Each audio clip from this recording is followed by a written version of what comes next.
രേവതിയോട് car വാങ്ങിയതിനെപ്പറ്റി വിശദമായി ചോദിക്കുകയാണ് ശ്രുതി. സച്ചിയല്ലേ ശരിക്കും കാർ വാങ്ങിയതെന്നും നിന്റെ കയ്യിൽ മാല കെട്ടി എങ്ങനെ ഇത്ര പണം വന്നെന്നും ശ്രുതി രേവതിയോട് ചോദിച്ചു. ഞാൻ തന്നെയാണ് കാർ വാങ്ങിയതെന്ന് രേവതി മറുപടി കൊടുത്തെങ്കിലും ശ്രുതിക്ക് പിന്നെയും സംശയങ്ങളാണ്. അനാവശ്യമായി ശ്രുതി രേവതിയുടെ പേഴ്സണൽ കാര്യങ്ങളിൽ ഇടപെടുന്നത് വർഷ കാണാൻ ഇടയായി. ശ്രുതി ചേച്ചിക്ക് തീരെ മാനേഴ്സ് ഇല്ലേ എന്ന് ചോദിച്ചുകൊണ്ടാണ് വർഷ സീനിലേക്ക് കടന്നുവരുന്നത്.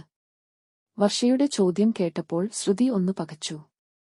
ഭാര്യയുടെയും ഭർത്താവിന്റെയും ഇടയിൽ പല കാര്യങ്ങളും ഉണ്ടാവും, അതെല്ലാം അറിയണം എന്നുണ്ടോ?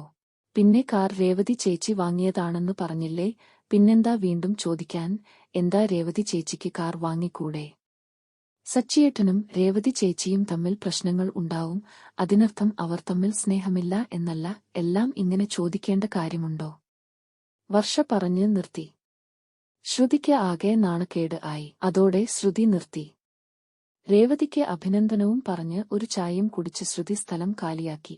സത്യത്തിൽ ശ്രുതി പെട്ടിരിക്കുകയാണ്. ശ്രുതിക്ക് ബിസിനസ് തുടങ്ങാൻ അച്ഛനോട് പറഞ്ഞ് പണം കണ്ടെത്താൻ ചന്ദ്ര അവളോട് പറഞ്ഞിരിക്കുകയാണ്. അതിന്റെ കൂടെ വർഷയുടെയും ശ്രീകാന്തിന്റെയും താലി മാറ്റിക്കെട്ടൽ ചടങ്ങ് നടത്തണമെന്ന് പറഞ്ഞ് മഹിമ വീട്ടിൽ വന്നിരുന്നു. അവരുടെ ചടങ്ങുകൾക്കൊപ്പം സുധിയുടെയും ശ്രുതിയുടെയും ചടങ്ങുകൾ കൂടി നടത്തണമെന്ന് ചന്ദ്ര മഹിമയോട് സൂചിപ്പിച്ചിരുന്നു. ഈ ചടങ്ങിന് എന്തായാലും ശ്രുതിയുടെ അച്ഛനും കുടുംബക്കാരും നിർബന്ധമായും പങ്കെടുക്കണമെന്ന് ചന്ദ്ര പറഞ്ഞിട്ടുണ്ട്. മലേഷ്യൻ അച്ഛൻ എന്നൊക്കെ തള്ളിമറിച്ചിട്ട് എവിടുന്നു വരാനാ ഈ അച്ഛൻ?